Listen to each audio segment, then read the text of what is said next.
teachers think that it is very, very difficult to stop bullying. It isn't. All teachers have to have a total 100% awareness of bullying being a problem. I know what to do. There is someone that has made this program for us, and it works. It really works, and that's what I like about it.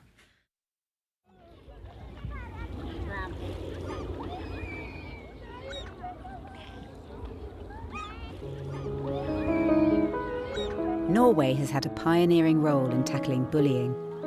Recent initiatives have cut bullying in some schools by 50%. Why has this mountainous country of just 4.6 million made anti-bullying such a high priority? And how do they tackle bullying in school? Norwegians are well known as peacemakers. Less well known is their tradition of seeing children as a communal responsibility. This attitude was epitomised by the public response to a tragedy in the university town of Trondheim in 1994. In a case reminiscent of the killing of James Bulger, 2 boys were responsible for the death of a 5-year-old girl. Psychologist Trun Andreasen was involved in the case. It was the first day of winter here in Trondheim.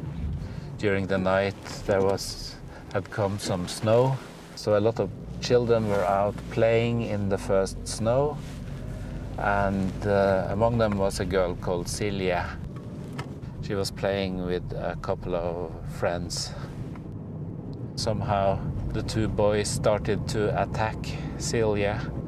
They hit her, kicked her, threw her down on the ground, jumped on her, hit her with stones, and left her unconscious in the snow, where she was found a little bit later, and then she was dead.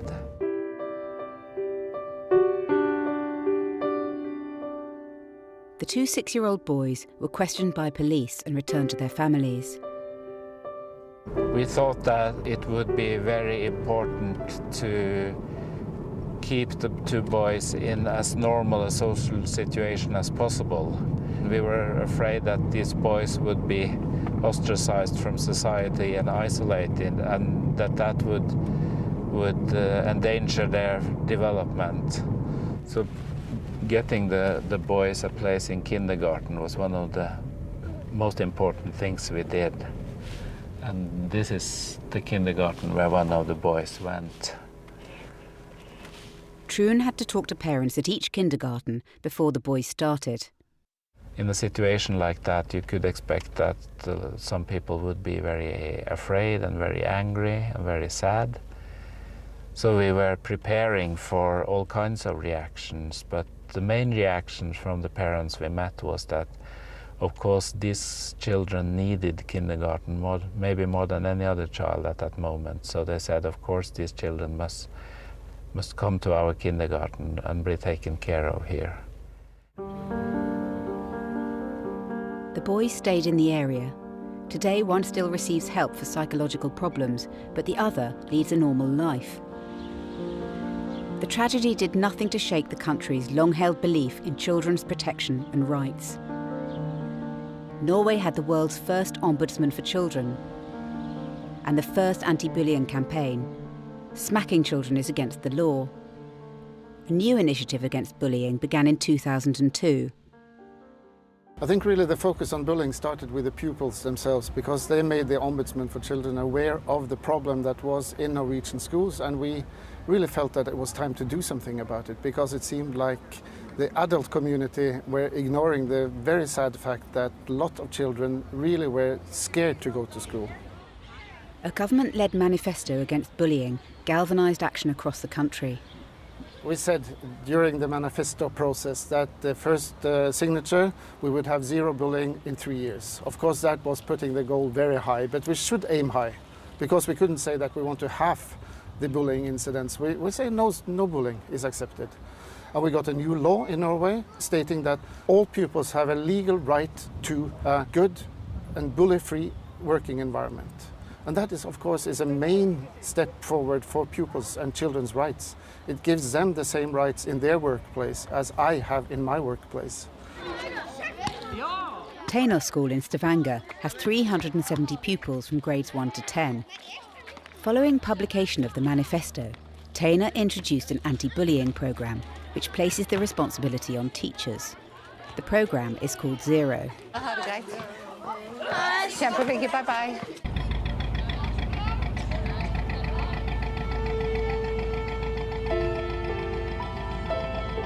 One day, pupils were on a trip on the school boat, across the local fjord to the islands beyond.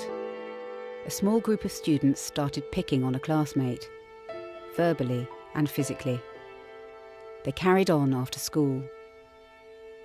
The boy reported what had happened the next morning. Any incident is dealt with immediately, whether it happens in or out of school. There's a strict process that all staff employ. First, teacher Elin Åkesson talks to the victim. Jeg synes det var veldig trist, Sven Henrik, å få høre hva som skjedde på båtturen, men jeg vil at du skal fortelle meg det med egne ord. Ja. Og så skal jeg etterpå snakke med de som ikke var snille med deg i går.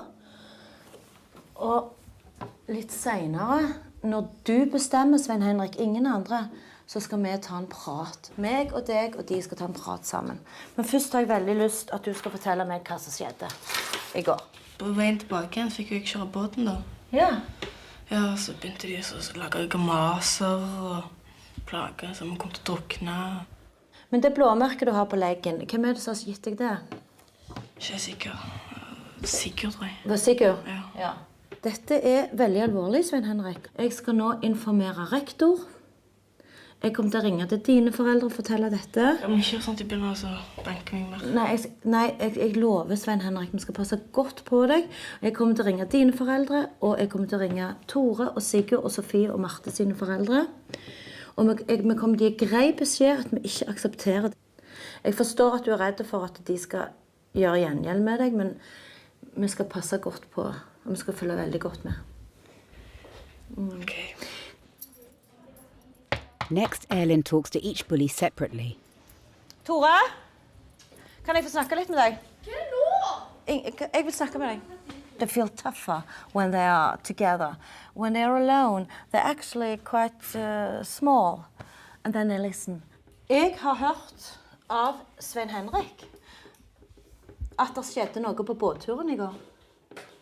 Du har sendt han stygge blikk. Du har vært med og spent han. Jeg skal ta en telefon hjem til dine foreldre nå, og det samme skal jeg gjøre med de andre som var med på dette. Forstår du alvoret i dette, Tore? Gjør du det? Fint. It allows me to be strict. It allows me to be very clear as a grown-up, because I'm used to, when things happen, and you talk to the children that does something wrong, that is bullying, and they say, yes, but that and that happened. The program said they're not allowed to talk in the first phase of the procedure. They're not allowed to talk, they're just going to listen. They're going to be told, what did I do wrong? Marte, at du har vært med og gjort båtturen for Sven Henrik i går til en ganske trist affære for han. Sven Henrik har blitt mobbet av deg, og en del andre. Jeg har ikke gjort noen ting. Marte, tid du stilt, nå skal jeg snakke. Jeg vet at du var med Tore, Sigurd og Sofie i går. Dere hadde vist grimaser mot Sven Henrik. Han fikk lov å styre båten. Dere gjorde et sånt dramastykke som om båten skulle gå på bånd eller krasje fordi han styrte. Hjelp, hjelp, nå krasjer vi. Han har et stort blåmerke på leggen. For han mener du eller Sigurd spente han, for dere kom mot han begge to. Jeg har ikke spent. Dere har mobbet han. Dere har gjort dagen hans vonde. Jeg aksepterer ikke en sånn oppførsel på denne skolen. There is no excuse for bullying. There is no excuse. So they can't excuse themselves, but they can talk with me and the other and say, what am I going to do with this? And we also, when it's very bad, we also invite the parents in, for the bullier's parents and the victim's parents, so they can all talk, and so the parents listen to what is going to happen, what are their child going to do. Later, Elin talks to the victim again and with his agreement to the bullies together as a group. The same process is used by every staff member in every bullying incident. I'm thinking different, you know? I'm quite embarrassed to say this because I'm not proud of myself, but I actually could think when I experienced someone said to me, oh, he bullied me, he did that, and I was thinking, oh, yeah. And I was like, I can understand the bullier, you know? I feel like an awful person when I say this, but I actually thought like that. Now I just, bullying, it's not allowed. A victim is a victim. I know what to do. There is someone that has made this program for us, and it works. It really works, and that's what I like about it. And it's zero. Zero means you don't accept it at all. Unlike many interventions, Norway's anti-bullying programmes stem from decades of research. The Zero programme was developed by Professor Arling Rølum. The key is really that you say to the pupils that I do not accept bullying in this class and at this school. A little episode can be regarded as not very serious, but it's a wrong signal. And if the pupils observe that the teacher look another way and do nothing, that will be a very, very bad signal. At Tainor, the Zero programme isn't just about tackling incidents. Just as important are the preventative strategies. We have lots of zero guards out in the schoolyard. We put children together with groups across the ages, different levels on same groups, to try to make them confident or to rely on older persons. The small ones should be safe, and the older ones should see that the small ones need them. So we try to tell them that it's important, their self-esteem, they are important as persons, and they can talk to just anyone they see in the schoolyard. Jeg spurte om jeg kunne være med ham, men jeg fikk ikke lov. Og så tok han vennen som trykte på tauet, så tauet så vi ble raknet her. Ja, men det skal vi ordne. Skal vi gå og finne de som du har lyst til å være med? Kom her. Jo, vi går og finner hvor de i klassen din henne. Noen der, og noen der oppe. Kom an, så går vi opp, så holder du meg i hånden, så kan vi filme altså.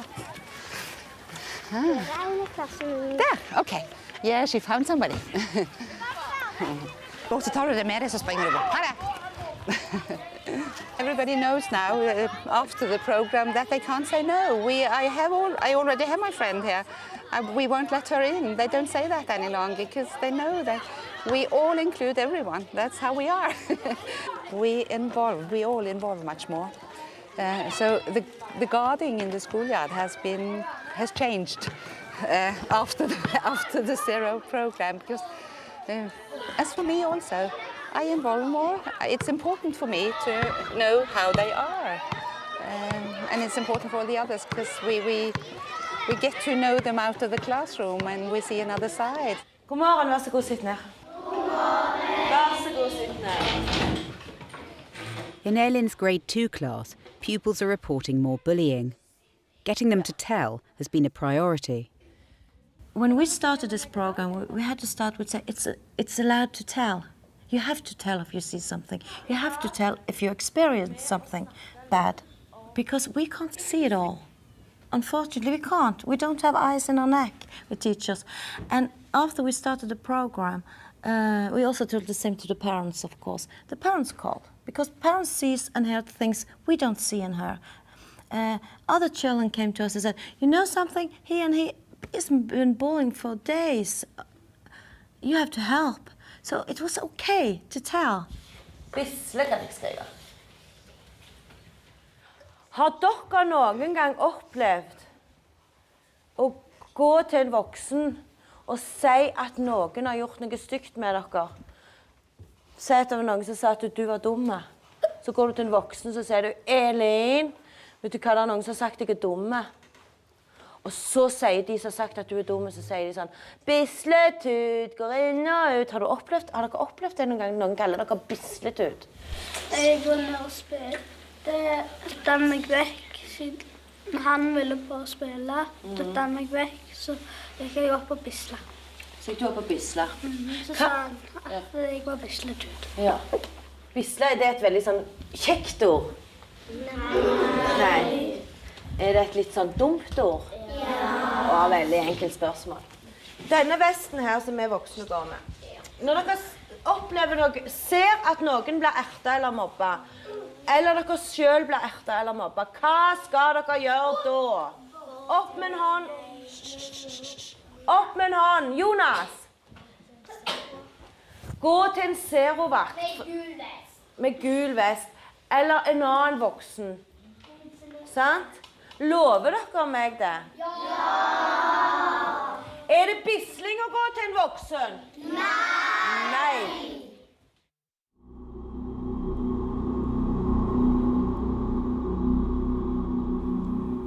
The main reasons for bullying is that there are opportunities, that means little control, and that there are rewards also. And that means to see a victim being afraid, to have applause from the audience and so on. And it is the teachers that is in the absolutely best position to reduce both the opportunities and the rewards. The pupils should know that the teachers do not accept it, that the teacher monitor the pupils in a good way. To take away the rewards is more difficult. It is difficult to take away the rewards that the victim is hurt, for example. But it is possible to take away the applause from the audience, and that is also very, very important. It is not good if the pupils are allowed to do something in front of one teacher and there is another standard for another teacher.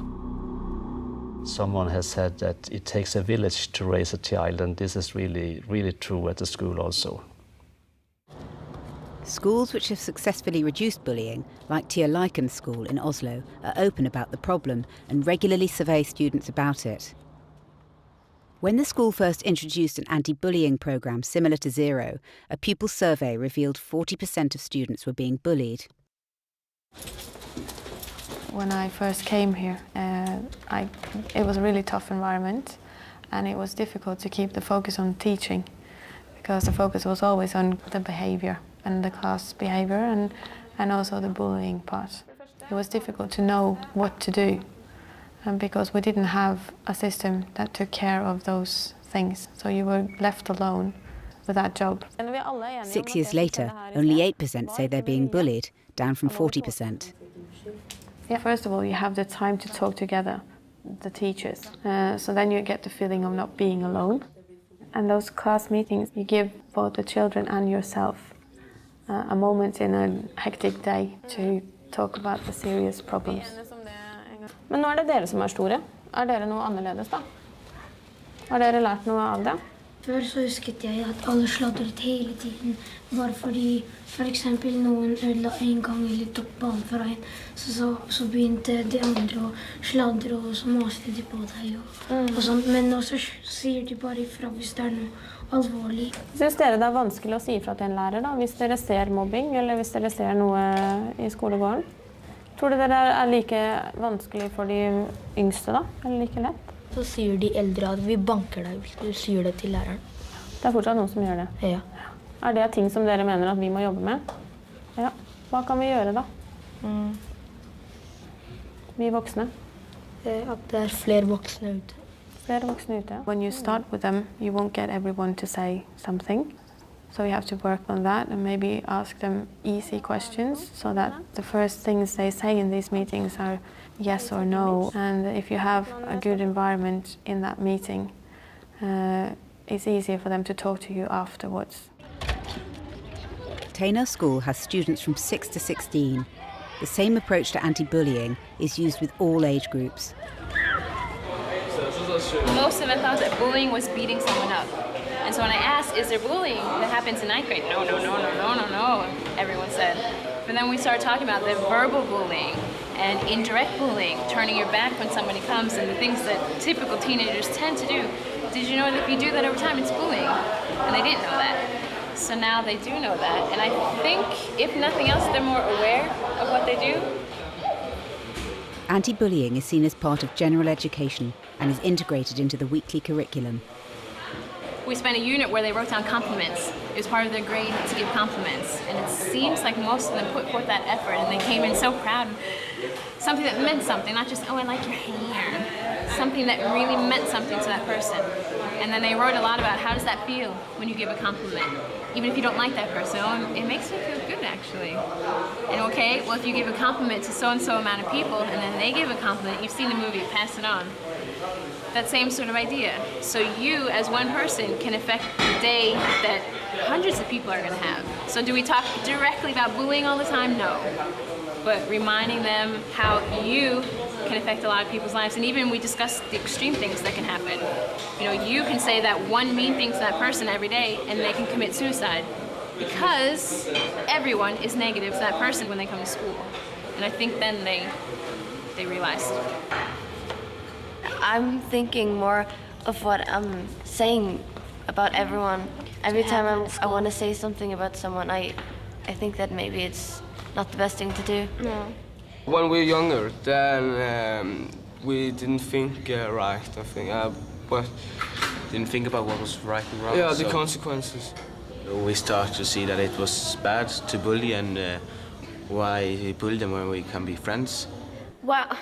Why do people bully? I don't understand the reason. I think they're just unsure about themselves. They bully to get power. Attention. Be powerful and attention. Belonging. Be the leader in the gang. Noen som føler seg utstengt I det siste, så hva dere begynner å snakke om? Girls in Year 8 get together to talk if any student is having problems. At av og til så var det blikk, og du gikk litt alene I skolegården, når du egentlig, mens mange andre gikk I grupper og sånn som det.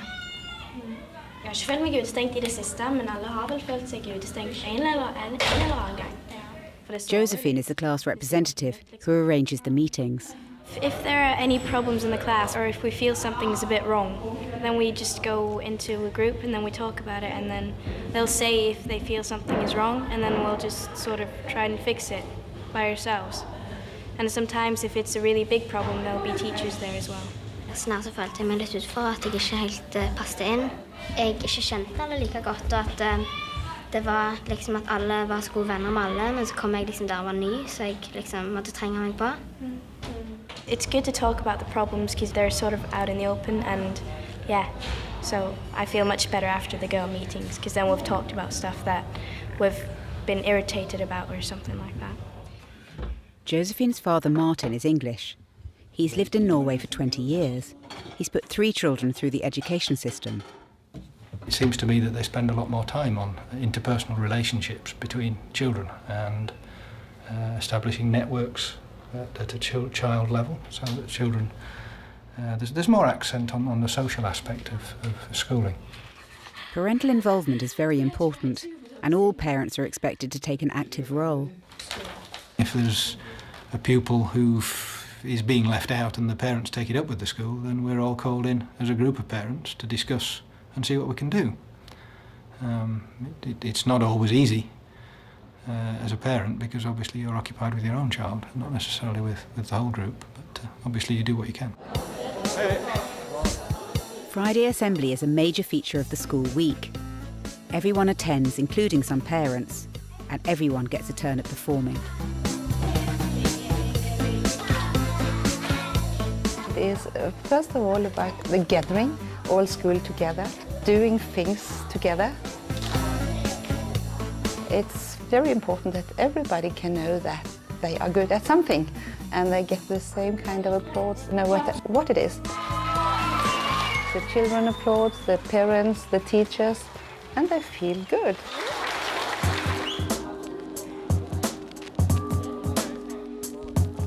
Nobody leaves Taino School without having experience from stage, speaking in a microphone, and having positive comments from their fellow pupils. That is very important zero work. It is about being included.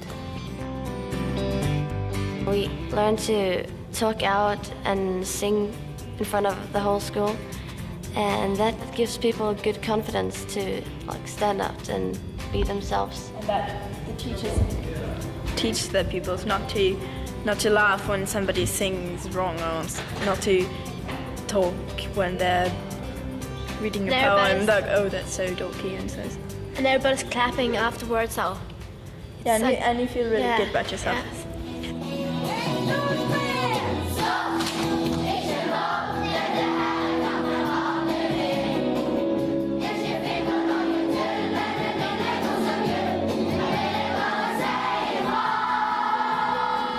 Go out, be visible, be with the children. Involvement, be with them. Not at a distance, not guarding, but be with them and build a relation to each one.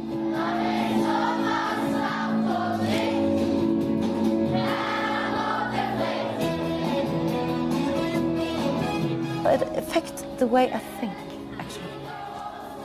And I hope it made me a better teacher. I really hope. The main resource a country has is not its natural minerals or its fisheries or anything. It is the population and the children growing up, because they will be the ones who carry this society on in the future.